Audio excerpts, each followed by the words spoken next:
Oui, c'est carrément long parce que c'est pas arrivé si souvent que ça dans l'histoire de Lens et Lille, donc ça forcément ça génère encore plus de piment à cette rencontre, plus d'incertitude aussi, vu que ça fait quand même pas mal d'années que les deux donc se sont pas rencontrés, donc suspense. Vraiment une très longue attente parce que le derby du Nord, c'est vraiment ce Lille-Lens. Et on a eu entre deux des Lens Valenciennes en Ligue 2, mais il n'a jamais eu la force de ce derby entre Lens et Lille qui manque énormément aux supporters et aux médias. Nous, on l'a coché dès qu'on a su que Lens se remontait en première division, on l'a coché sur notre calendrier et il y a énormément de mobilisation, énormément d'attentes. Alors évidemment, avec les jauges de supporters, c'est un peu raté cette année pour l'ambiance dans le stade, mais en tout cas le match, on a envie de le voir parce qu'on sait très bien qu'il y a une énorme rivalité entre les deux clubs.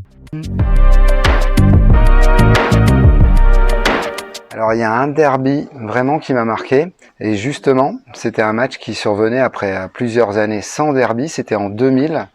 Et Lille avait reçu Lens dans l'ancien stade Grémont-Pré-Joris. Il y avait une ambiance de feu ce jour-là.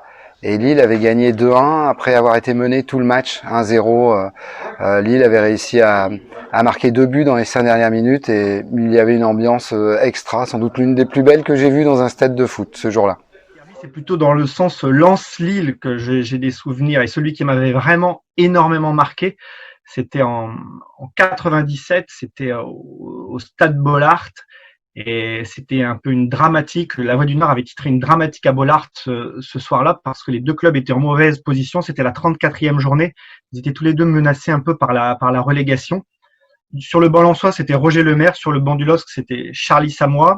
Et Lens s'impose finalement sur un but de Philippe Brunel. Lille, cette année-là, va descendre. N'est pas condamné à l'issue du match, mais va descendre quand même, alors que ça aurait pu arriver aux Lensois aussi à l'époque. Et je me rappelle à l'époque, Gervais Martel disait qu'il n'y avait pas de place pour les deux clubs dans la région. C'était au début de la domination du RC Lens, puisqu'on est en 97, donc le titre, c'est l'année suivante.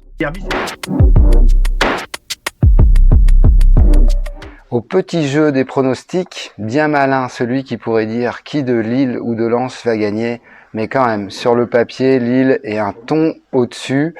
Bon, certes, les Lillois seront pas poussés par leur public vu que ce sera à huis clos, mais je pense que Lille devrait quand même l'emporter par au moins 2 buts d'écart.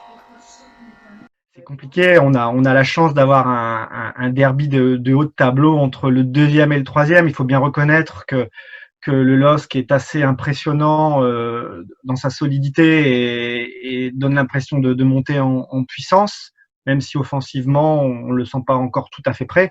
Et Lens aussi impressionne beaucoup puisqu'il n'est jamais passé à travers, même s'il n'a pas eu des résultats sur tous ses matchs, notamment la première défaite à Nice. En tout cas, il est jamais passé à travers, il a toujours été costaud. Alors évidemment, il y a le problème de la suspension de Medina qui donne une petite incertitude derrière et la blessure de Ganago.